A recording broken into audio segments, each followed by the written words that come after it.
샬롬. 오늘도 하나님 말씀 앞에 나오신 여러분 환영합니다. 우리 함께 기도하겠습니다. 하나님, 오늘도 우리에게 귀한 말씀 주시니 감사합니다. 이 말씀을 통해서 우리의 심령이 힘을 얻고 용기를 얻게 하옵소서. 오늘도 하나님의 자녀답게 살아갈 수 있는 지혜를 주시옵소서. 예수님의 이름으로 기도했습니다. 아멘. 오늘 함께 살펴볼 말씀 누가복음 11장 14절에서 28절, 누가복음 11장 14절에서 28절까지 함께 살펴보도록 하겠습니다. 오늘도 성실하신 우리 아버지 하나님을 찬양합니다. 그간 마르다와 마리아 이야기, 또 주기도문을 차례대로 살펴봤어요. 이 이야기를 통해서 우리가 왜 예수님을 기준으로 삼아야 되는지에 대해서 살펴봤어요. 왜 예수 앞에 무릎 꿇고 이야기를 듣는 것이 다른 일보다 더 소중한 걸까요? 또 왜 예수가 알려주는 기도의 정신을 배워야 합니까? 예수는 우리의 스승이기 때문이에요. 우리는 제자예요. 제자는 스승에게 듣고 배우고 따라야 해요. 그 스승에게 권위를 보고 느끼면서 우리는 그 가르침을 배워야 합니다. 그 스승이 그러면 어떤 스승이에요? 하나님이시자 또 하나님의 아들이요, 하나님의 뜻을 가지고 이 땅에 오신 메시아였어요.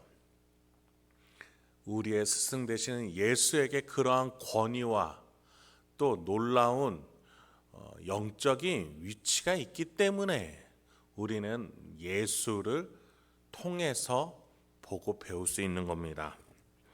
오늘 본문 속에서는 사탄 마귀와의 이야기를 통해서 우리의 스승 되시는 예수가 어떤 권위를 가진 자인지 누가는 밝혀주고 있습니다. 함께 보시죠. 14절부터 16절 먼저 봅니다. 예수께서 한 말 못하게 하는 귀신을 쫓아내시니 귀신이 나감에 말 못하는 사람이 말하는지라. 무리들이 놀랍게 여겼으나 그 중에 덜어는 말하기를 그가 귀신의 왕 바알세불에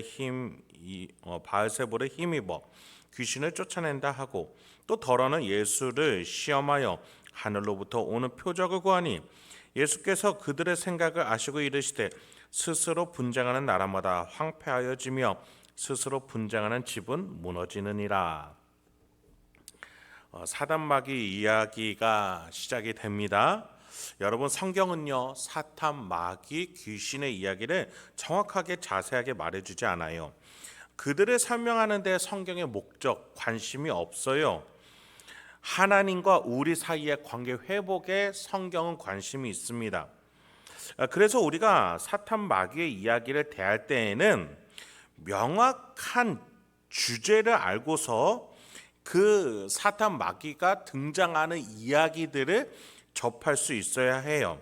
단지 주제는 옆으로 제쳐놓고 우리가 관심 있어하고 재밌어하며 흥미롭다라고 여길 수 있는 그런 타락한 영적 존재들에 대해서 탐구하는 것은 옳지 않아요. 제가 서두에서 말씀드린 바와 같이 이 이야기의 오늘 본문의 주제는 예수가 가진 스승으로서의 권위에 대한 주제예요. 그런 점에서 17절에 보니 예수님은 그들의 생각을 아시고 라는 지점에서 예수와 귀신과의 관계에 대해서 해설해주고자 하십니다. 그들의 생각이 뭐였어요? 예수님 귀신을 쫓아내니 어떤 사람들이 이 사람은 사탄이라고 말하는, 귀신의 왕이라고 말하는 바알세불에게 힘입어서 귀신을 쫓아낸다. 또 어떤 사람들은 예수를 시험하고자 표적까지 구합니다. 이렇게 예수를 향해서 스승의 권위가 아니라 이런 생각 저런 생각이 많아지니까 예수님이 그들의 생각을 아시고 이 귀신 이야기를 끌고 가고자 하시는 거예요. 여러분, 지금 예수님의 목적은 뭐예요? 귀신에 대해서 설명해 주겠다라는 거예요? 아니죠. 예수를 향한 오해를 바로 잡고자 이 이야기를 시작하신다는 걸 잊지 마시기 바랍니다. 여러분, 우리나라의 대표적인 이단 베레아가 있습니다. 그 교단이 어떤 교리로 우리 한국에 영적인 혼탁함을 줬어요. 귀신론이에요. 마치 무속신앙처럼 사람이 죽으면 그 영혼이 구천을 떠돌아 우리에게 영향을 주고 그것이 마치 성경에 등장하는 귀신이다라고 하는 교리들로 성경을 마구잡이로 왜곡하면서 풀었어요. 여러분, 결코 성경적이지가 않죠. 성경은 결코 그것에 대해서 말해주지도 않고 그것을 지지하지도 않습니다.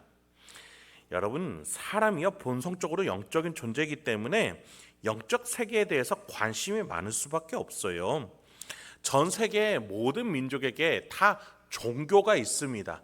영적인 관심도가 있는 것이 인간의 본성이에요. 그렇다면 우리는 이것에 대해서 명확하게 알기 위해서는 정확하게 성경이 뭐라고 말하는지 봐야 합니다. 그런데 성경은 그것에 대해서 자세하게 설명해 주지 않고 있어요. 다만 성경은 하나님에게서 벗어난 존재로서 사단과 귀신을 설명해 줄 뿐이에요. 그렇다면 우리가 사단과 귀신에 대해서 더 많이 알 필요가 없어요. 성경이 알려주는 만큼만 알면 됩니다. 여러분, 욥기에서도 사탄은 하나님이 허락하시니 욥을 괴롭힐 수 있었던 존재예요. 요한계시록에서도 하나님이 허용하시는 한도 내에서만 재앙을 줄 수 있는 게 사단이었습니다. 우리 복음서에서도 성령의 이끌림을 받아서 예수님이 광야에서 40일 동안 시험 받으시지요. 다 하나님의 손 안에 있었습니다. 그러나 하나님은 그 악을 만드신 분은 아니세요. 그 악은 그 천사들이 타락해서 또 아담과 하와가 그 타락한 존재들과 합류함으로써 그 악이 퍼져나갔던 것이지 하나님이 만드신 것이 아니었습니다.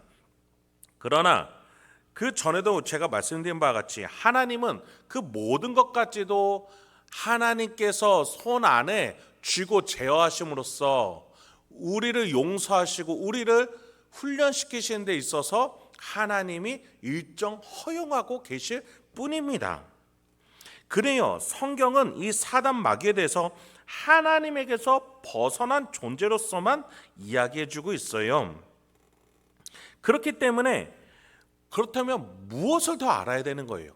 하나님에게서 어떻게 벗어나는지를 알려면 하나님이 어디서 계셔야 하는지, 예수님이 어디에서 기준으로 계시는지를 알면 사단이 어떻게 벗어났는지를 알 수 있겠죠. 18절 19절입니다. 너희 말이 내가 바알세불에 힘입어 귀신을 쫓아낸다 하니 만일 사탄이 스스로 분쟁하면 그의 나라가 어떻게 서겠느냐? 내가 바알세불에 힘입어 귀신을 쫓아내면 너희 아들들은 누구를 힘입어 쫓아내느냐? 그러므로 그들이 너희 재판관이 되리라. 지금 유대인들이 예수님을 보면서 예수가 사탄물이 바알세불과 연결되어 있다라고 오해를 했어요. 너무나 단순한 논리였기 때문에 금방 예수님은 간단한 논리로 이들의 주장을 무너뜨리세요. 예수님은 지금 귀신을 내쫓으셨죠. 그 능력이 하나님이 주신 것이 아니라 바알세불이라는 사단 마귀로부터 얻은 것이라면 그들의 말에 따르면 지금 예수라는 귀신의 능력을 받은 자와 또 다른 귀신이 싸우는 내전밖에는 되지 않는다라는 거예요. 예수님 그렇게 해서 물으시는 거예요. 이런 내전이 일어난다면 어떻게 사단의 나라가 이렇게 강성할 수 있느냐? 어떻게 우리 눈앞에서 힘을 발휘할 수 있느냐? 더 나아가 19절에 너희 아들들은 누구를 힘입어 쫓아내는 것이냐? 여기서 너희들의 아들들은 같은 종족이면서 주민이며 동네 사람들이었던 12제자와 70인 제자들을 말씀하시는 거죠. 이들이 각각 동네에 돌아다니면서 병을 치유하고 죄사함이 임했으며 복음을 전파하며 마귀 귀신을 내쫓았어요. 귀신을 내쫓는 사역을 했단 말이죠. 너희와 같은 종족이며 같은 동네 사람인 그 사람들이 하는 일은 그럼 무엇이냐 한번 설명해 봐라. 그들이 그렇게 했다는 것은 사탄의 나라가 무너지고 있다는 증거 아니겠느냐. 그렇다면 사탄의 힘으로써 이 제자들과 예수인 내가 역사하는 것이 아니라 이것은 하나님의 역사인 것이다. 그 의미에서 20절에서 이렇게 얘기하시는 거예요. 내가 만약 하나님의 손을 힘입어 귀신을 쫓아낸다면 하나님의 나라가 이미 너희에게 임하였느니라. 그래요. 그들의 논리는 이렇게 너무나 쉽게 무너졌어요. 귀신과 귀신이 싸울 리가 있겠습니까? 그럴 리가 없죠. 이건 누구와 누구의 싸움이라는 거예요. 하나님의 나라와 하나님 나라에서 벗어난 자들의 마지막 발악이라는 거예요. 사람의 손으로 인간의 말로 귀신이 떠나간 것으로 유대인들은 의아했겠죠. 본 적이 없는 일이기 때문일 거예요. 그런데 이런 일이 가능할 수 있었던 이유는 하나님의 나라가 이미 이 땅에 임했기 때문이다 라고 예수님은 설명해 주세요. 인간은 아담 때로부터 대대로 죄의 방식과 사탄의 세계 아래서 짓눌려 살아왔어요. 그러나 예수가 임했기 때문에 그 영적인 통치 방식이 역전이 되었습니다. 이제 하나님의 나라, 하나님의 방식이 임했고 인류는 사탄에게 짓눌려 있다가 이제 사탄은 내쫓는 존재가 된 것이지요. 여러분, 하나님이라는 강한 손길이 이미 이 땅에 임했기 때문에 그 손이 되시기로 하신 예수 그리스도께서 또 우리의 대표자가 되어주셨기 때문에 주인 행세를 하던 사탄은 자신의 모든 세력을 빼앗겼던 거예요. 그렇기에 예수는 청중들에게 두 가지 안이 있다라고 말합니다. 선택하라는 것이죠. 예수가 강한 자로서 이 땅에 왔고 그 증거로 귀신은 내쫓았죠. 예수와 함께한 자들은 제자가 되지만 함께하지 않거나 반대하거나 함께하지 않는 자는 해가 되는 자다라고 말이죠. 21절부터 읽어보죠. 강한 자가 무장을 하고 자기 집을 지킬 때에는 그 소유가 안전하되 더 강한 자가 와서 그를 굴복시킬 때에는 그가 믿던 무장을 빼앗고 그의 재물을 나누느니라. 나와 함께하지 아니하는 자는 나를 반대하는 자요 나와 함께 모으지 아니하는 자는 해치는 자니라. 무슨 말씀이에요? 선택하라는 거예요. 지금 하나님의 나라는 임했고 사탄이 쫓겨나가는 그런 전쟁터 한복판에 있다. 너희는 어느 편이냐? 계속해서 우리를 매도할 것이냐? 바알세불의 힘에 힘입어서 쫓는 것이라고 왜곡할 것이냐? 너희는 하나님의 나라에 함께할 것이냐? 아니면 여전히 사탄의 포로가 되어서 나아갈 것이냐? 선택하라는 거예요. 여러분, 그런 점에 있어서 하나님 나라와 사단의 세력의 대결 구도를 강대강 또는 상대적이다라고 보시면 안 돼요. 지금 쫓겨나가고 있는 거예요. 무슨 의미예요? 힘 대 힘의 대결이 아니라 진짜와 가짜, 실체와 허구, 주인과 사기꾼의 관계예요. 진짜요, 실체요, 주인이 자리를 비웠다고 해서 가짜가 여기에 와서 주인 행세를 했다고 해서 그가 진짜가 될 수 없었던 거예요. 여러분, 그렇기 때문에 예수 앞에서 마리아와 같이 우리는 그 무엇보다도 말씀을 듣는 것을 최우선으로 해야 되며 다른 것들을 외워서 나의 미래를 준비할 것이 아니라 예수가 알려준 하나님의 나라가 임할 수 있는 기도문을 내 기도로 여기고 우리가 그것을 말할 줄 알아야 합니다. 그래야 가짜 주인 행세를 한 사단과 마귀 귀신에게 더 이상 놀아나지 않고 하나님의 자녀로서 우리의 가정과 직장 일상을 하나님이 주신 권위와 예수의 이름으로 위임을 받아서 진짜 주인으로서 다스릴 수 있기 때문입니다. 그런데 문제는 이렇게 예수의 나라가 임했다는 것을 알면서도 따르지 않는 자들에 대해서 예수가 경고했죠. 함께하지 않거나 반대하거나 함께 사역하지 않는 자는 해치는 자라고 말이죠. 그들에 대해서 경고를 하십니다. 24절부터 28절이에요. 더러운 귀신이 사람에게서 나갔을 때 물 없는 곳으로 다니며 쉬기를 구하되 얻지 못하고 이에 이르되 내가 나온 내 집으로 돌아가리라 하고 가서 보니 그 집이 청소되고 수리되었거늘 이에 가서 저보다 더 악한 귀신 7을 데리고 들어가서 거하니 그 사람의 나중 형편이 전보다 더 심하게 되느니라. 이 말씀하실 때에 무리 중에서 한 여자가 음성을 높여 이르되 당신을 뵌 태와 당신을 먹인 젖이 복이 있나이다 하니 예수께서 이르시되 오히려 하나님의 말씀을 듣고 지키는 자가 복이 있느니라 하시니라. 여기서 영적인 원리를 하나 얻을 수 있어요. 더러운 귀신이 인류에게서 떠나갔다고 해서 그들은 가만히 있지는 않는다라는 거예요. 어떻게든 성도를 미혹해 하려고 울부짖는 사자와 같이 다시 달려들 태세를 하고 있어요. 쫓겨나갔다고 해서 쪼르르 도망만 가는 존재가 아니에요. 그들은 탐욕과 욕심의 존재들이에요. 불안과 초조의 존재들이에요. 그래서 언제든지 하나님의 나라를 다시 빼앗고자 아담과 하와를 유혹하고자 했을 때처럼 우리를 향해서 달려들 준비가 되어 있는 존재들이에요. 그래서 우리는 말씀을 들을 수 있어야 돼요. 예수님이 마지막 구절에 뭐라 하셨어요? 하나님의 말씀을 듣고 지키는 자가 복이 있도다. 그 여인이 뭐라고 했더니 이 말씀하신 거예요. 당신을 먹인 젖이 복이 있나이다. 당신을 뵌 태가 복이 있나이다. 예수님을 낳고 기른 그 사람이 복이 있습니다.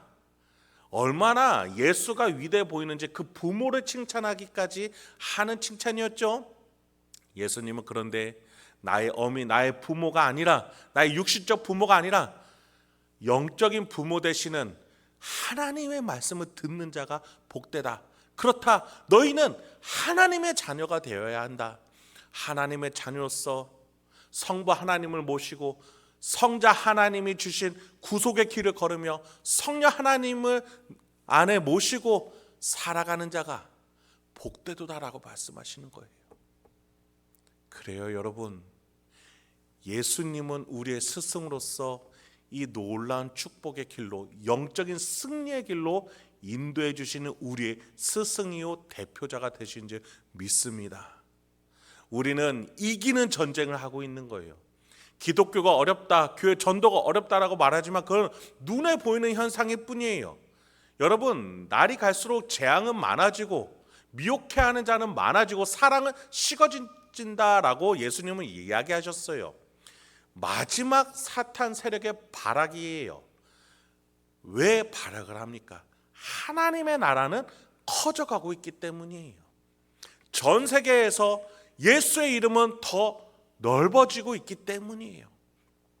그래서 여러분, 오늘도 우리는 눈 앞에 있는 현상에서 우리의 눈을 가릴 것이 아니라 하나님의 나라의 관점에서 내 안에서 일하고 계시는 성삼위일체 하나님과 동행하면서 오늘도 복음을 살아내고 사랑을 전하며 섬기며 타인을 높이며 하나님의 나라를 확장시킬 수 있는 하나님의 자녀로서 풍성하게 살아갈 수 있는 저와 여러분이 되길 소망합니다.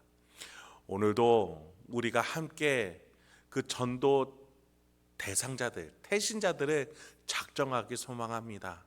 그들을 바라보며 기도하며 영혼을 꿰뚫어 보며 하나님의 나라가 그의 마음에 임하기를 함께 기도할 수 있는 저와 여러분 되길 소망합니다. 함께 기도하겠습니다. 하나님, 오늘도 우리에게 귀한 말씀 주시니 감사합니다.